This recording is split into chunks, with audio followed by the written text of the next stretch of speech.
In our society today, we are growing apart more now than ever. Some of this can be contributed to the presidency that has plagued us for the past 2 years.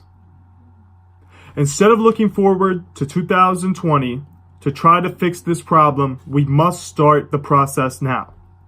We must get an optimistic surrounding around our country so that the next presidency can start with a good feeling of hope and faith from our people. The AP would publish an ebook called Divided America, highlighting some of the divisions in America. The AP puts it best, saying that it's no longer Republican versus Democrat or liberal versus conservative. It's the 1% versus the 99%, the rural versus the urban, the white men versus the world. Climate doubters clash with believers. Bathrooms have become battlefields, and borderlines have become war zones. Sex and race, faith and ethnicity, the melting pot seems to be growing larger. With media expanding, this debate is open to everyone. And rather than talking as a country and as the grown-up citizens that we are fighting, we are yelling, and there's not much talking being done. And we are not addressing the problems that need to be addressed because we cannot talk about them amongst each other as Americans. There is a clear wealth gap in our country. The top 1% owns 99% of the wealth. And it is clear that the 1% is now against the other 99%. It always has been bad in our country, and the poor are getting fed up with it. We must address this issue and try to take back some of the social class that has formed in America. Racism has evolved. For those people who say that racism ended in the civil rights era, I say to you that racism has not ended. It has simply evolved.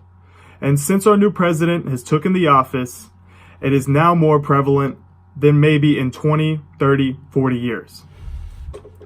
We are seeing every day innocent black men being shot, innocent black men being abused, minorities being shut out of public places because of the color of their skin, and it is not fair, it is not right, and it is not American.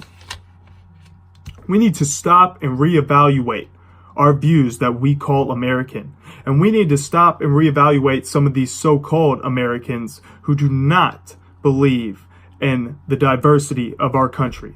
The diversity of our country is what has made our country great, and it is what will continue to make our country great for decades to come. It is what differentiates us from the rest of the world, and it is what makes us unique, and we cannot try to discard that as if it is nothing. Don Kusler of the Duluth News Tribune says, the U.S. political landscape is more divided than it has been since Vietnam in the civil rights era, some 50 years ago, and is many ways more polarized. We must be accepting. We cannot deny different people because we may not understand them. We must learn to understand them.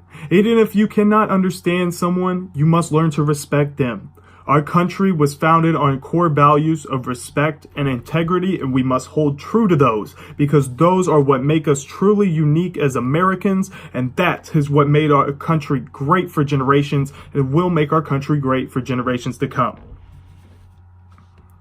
We cannot deny different people because they will be the leaders of our future, and they will be the ones forming policies for our kids and their kids for generations to come. The Pew Research Center says that people who express consistently liberal or conservative views has doubled from 10% to 21%. 90% Republicans are to the right median of the Democratic line, and 94% of the Democrats are to the right median of the Republican line. We must put down politics, and we must come together as one. We must begin to start to have the grown-up conversations that are expected out of our government officials, both blue and red, that will make our country better as a whole and will get us back to being the top power in the world. We must put more women in positions of power. For far too many years, they have been shunned, and we must not continue to shun them anymore. We must give more opportunities for women and minorities to get into positions of power. There are some truly outstanding women and minorities out there who have not been given fair opportunities in our country because of the way we treat them. And we must reverse that because we need to get back to being great. And they provide a fresh view of the future that we are not currently getting.